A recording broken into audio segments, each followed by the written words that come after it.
Hi, എന്താ വിശേഷം? സുഖല്ലേ? ഇന്ത്യക്ക് ചെറുപ്പത്തില് ഒരു റമദാൻ മാസം വരികയാണെന്നുണ്ടെങ്കിൽ മൂല്യന്മാര് ഭയങ്കര പ്രഭാഷണത്തിന്റെ തിരക്കിലായിരിക്കും.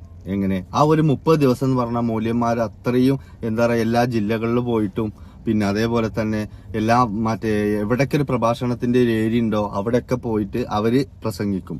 കാര്യമായിട്ട് പ്രസംഗിക്കുന്നത് എന്താ വെച്ചിട്ടുണ്ടെങ്കിൽ ഈ ശൈത്താന്റെയും പിശാചിന്റെയും ഇബിലീസിന്റെയും ഒന്നും ഇടയിൽ പെടരുതേ എന്നൊക്കെയാണ്.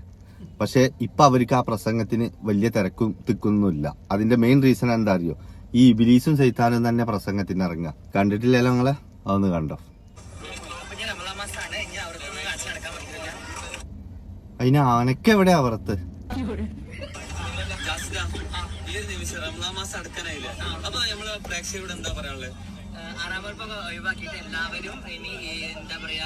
അറാമ്പറപ്പൊക്കെ എല്ലാരും എന്നുള്ള ഒഴിവാക്കാണ്. എങ്ങനെയുണ്ട്? അയ്ജി കണ്ണാടിയിൽ നോക്കിയിട്ട് ഇജ്ജെന്നാണ് പറഞ്ഞാൽ മതി കേട്ടോ. നാട്ടിയരുത് കൂടെ. ഞാൻ എന്തിയാ പറഞ്ഞ നിങ്ങളോട്? ഇതാ പറയണത്, ശൈത്താൻ തന്നെ പ്രസംഗത്തിന് ഇറങ്ങിക്കാണ്. ഇതിനത്ര മൂന്നൊരു കാക്ക പറയണേ അതെല്ലാം പറുതിട്ടിട്ട് ഇറങ്ങിയെന്ന്. പിന്നെന്താ, ഇതോടുകൂടെ എല്ലാം കലാസ്. ഞാന് ഇതിന്റെ മുമ്പ് നിങ്ങളോട് ഒരു കാര്യം പറഞ്ഞിരുന്നു. എന്താ അറിയോ?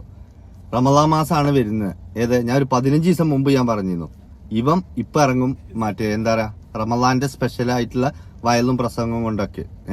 അത് കഴിഞ്ഞ കൊല്ലം അമ്പലത്തിൽ കൂടി ആയിരുന്നു. അന്നോ നന്നായിട്ട് ഏറെപ്പോയി. അപ്പൊ ഓൻ എന്ത് ചെയ്തു? ഇപ്രാവശ്യം പറുതിട്ടിട്ടുണ്ട് ഇറങ്ങി. അതാണ് ഈ മുതല്. തീർന്നിട്ടൊന്നുമില്ല, ഇനി ഒത്തും പ്രസംഗമൊക്കെ ഉണ്ട്. ഇതാ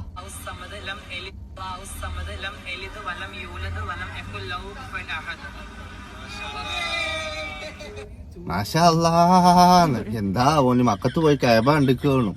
അവന്റെ മാഷാന്നൊക്കെ പറയുന്നിട്ടുണ്ടെങ്കിൽ ഇതെന്ന് പറഞ്ഞു കഴിഞ്ഞിട്ടുണ്ടെങ്കിൽ ഇതിനായിട്ട് നടക്കുന്ന കുറച്ച് ടീമുണ്ട്. ഇവന്റെ വാലുമ്മ മൈക്കും കെട്ടിയും കൊണ്ട് ഓനൊക്കെ ഒരു ബിസ്മിന് ചെല്ലുമ്പോഴത്തിനുണ്ടല്ലോ സിറാത്ത് പാലം കടന്ന മാതിരിയാ ഓരോരുത്തരെ പൊലിവ്. ഇപ്പൊ എന്ത് ചെയ്യണം എന്ത് ചെയ്യണ്ടെന്നുള്ളതൊക്കെ ഇവന്റെ അറിവോടെയാണ്. ഇവൻ പറയും അതുപോലെ ചെയ്യുക. അതാണ് നന്മ ക്ലാസ്. മനസ്സിലായോ? ഇതാ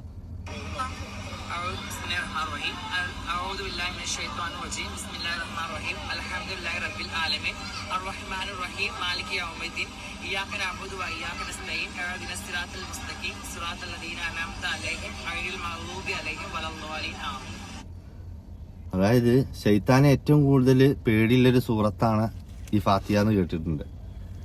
അതിപ്പോ ശൈത്താൻ തന്നെയാണ് ഓതി. എന്തെങ്കിലും ചെയ്യുന്നു അല്ലെ? ഇനി ഇതൊന്നുമല്ല കോമഡി വേറെയാണ്. എന്താ അറിയോ? ഇവൻ ഇതുമാതിരി പുറത്തു പോയിട്ട് റൂം എടുത്തു കുടുംബനും ആശി. അപ്പൊ അവിടുത്തെ ഒരു വെടങ്കറിനെ പിടിച്ചൊരു ബംഗാളി ഉണ്ട് ഇത്രേ. ആ ഹോട്ടലിൽ തന്നെ പണിയെടുക്കണേ. ഇവൻ എന്ത് ചെയ്തുക്കണു? ഇവൻ അങ്ങനെ പരദ്യൊക്കെ ഇട്ടിട്ടല്ലേ ചെന്നിക്കണത്, ഒരു പെട്ടിയും കടക്കൊക്കെ ആയിട്ട്. അപ്പോ ഏതോ ഫാമിലി ആരെങ്കിലും വന്നിക്ക് വെച്ചിട്ടേ ഇവൻ എന്ത് ചെയ്തു? ഒരു ഒളിക്യാമറയും വെച്ചിക്കണു.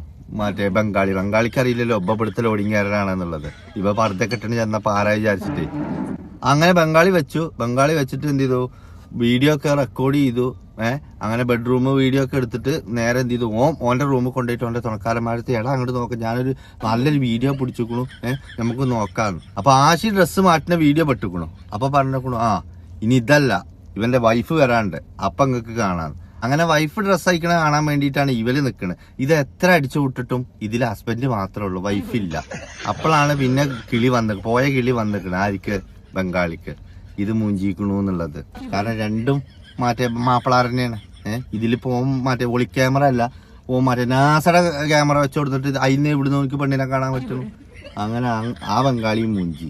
ഇതാണ് അവസ്ഥ.